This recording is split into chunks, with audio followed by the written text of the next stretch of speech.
Hello, beautiful. I have been getting quite a few questions about matrilineal society since I'm doing a whole series on dismantling the patriarchy. And a lot of people have never even heard of a matrilineal society, let alone what it would encompass, what it is. So I'm going to very briefly just give you 13 aspects of a matrilineal society, and then I'll do another video kind of breaking down each of those if you'd like to stick around for the full aspect of it. A matrilineal society is the mother's lineage. That's what matrilineal means. And so it's inheriting everything through the matrilineal line. This is your last name. This is inheritance, land. This was absolutely foundational in a matrilineal society. Matriarchal leadership and wisdom. This is not based on a hierarchy. This is really based on groups of women, typically elders or crones, but also mothers. Everybody's ideas in the community were taken into consideration. And it was often a decision making process emphasizing collaborative governance, not hierarchical. Reverence for the feminine. So, this is really not just about honoring.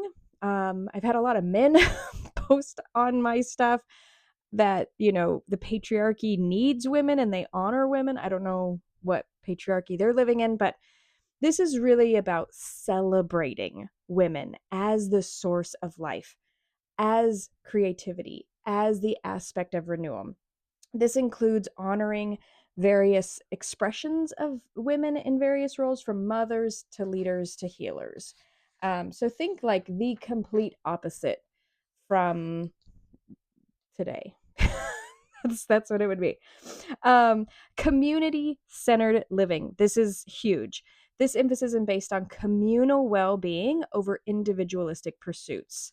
The next one is a balanced power dynamics. We don't even know what this looks like in first world countries, Western countries, kind of thing. Not necessarily first world, but westernized countries, specifically where I'm in America, the United States.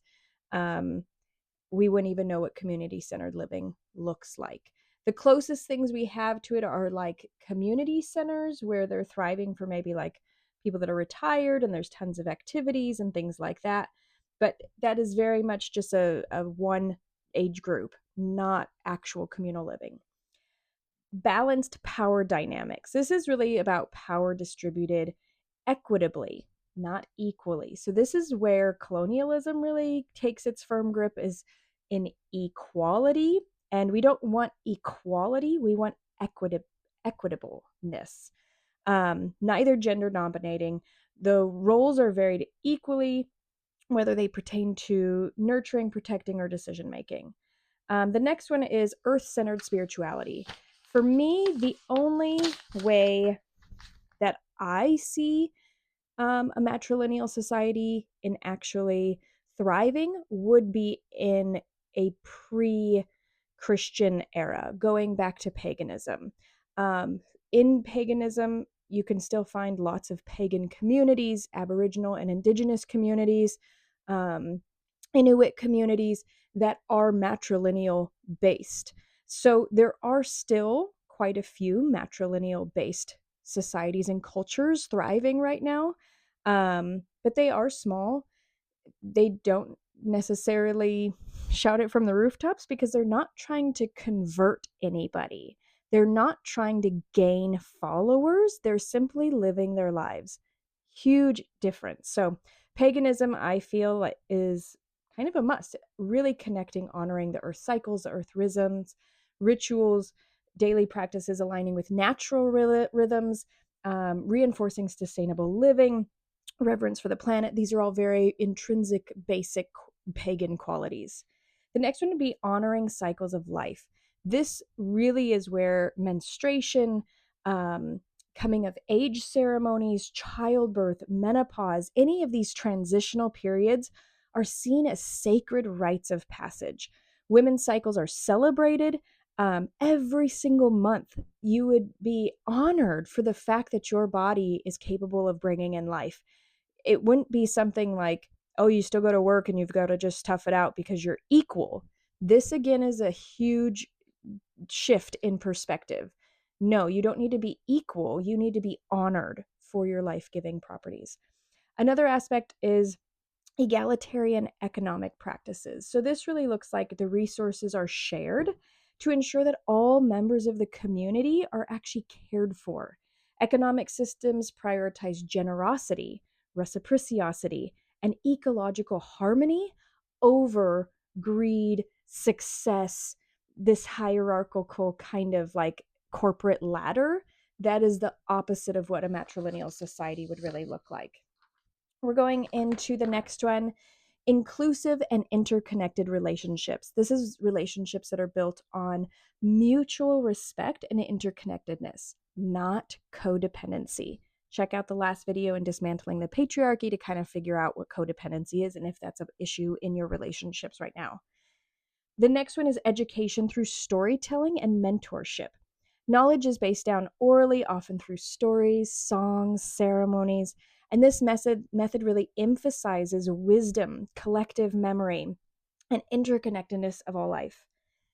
11, if you're keeping track, is healing as a communal act. Healing is not an individual journey, as we are so individualized in the United States and in other westernized parts of the globe. Rather, it's a collective one, understanding that everyone in the community, everyone in your surrounded area, if you are going through a healing journey, so is everybody else around you. The community plays an active role in addressing emotional, physical, and spiritual needs. And that is so lacking in our culture right now. It's desperately needed. 12 is ritualizing and creating ceremony as a way of life. Rituals mark important life transitions, honor ancestors, and maintain harmony with the cosmos. And last but certainly not least is number 13, equality in sexuality and partnership. Sexuality in a matrilineal culture.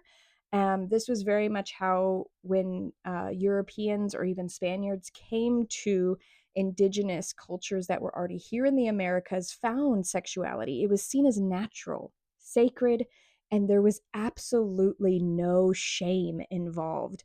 Partnerships were based on mutual love, respect, and consent, and individuals had autonomy over their bodies. So I can go into so many more details about each one of these, and I think I will. I'll probably do each one as an individual series, so keep an eye out if you're interested in learning more about each of those or how to really dive into those. And of course, keep on if you're liking and favoriting these, please follow me. It really helps the algorithm. It makes it so that I can get this out to more people. If you do repost it, make sure to give me a follow. That way you can find all the content as I'm posting them. Thanks so much. And I'm really interested to hear what of the 13 really resonates with you or what you are excited to implement into your life.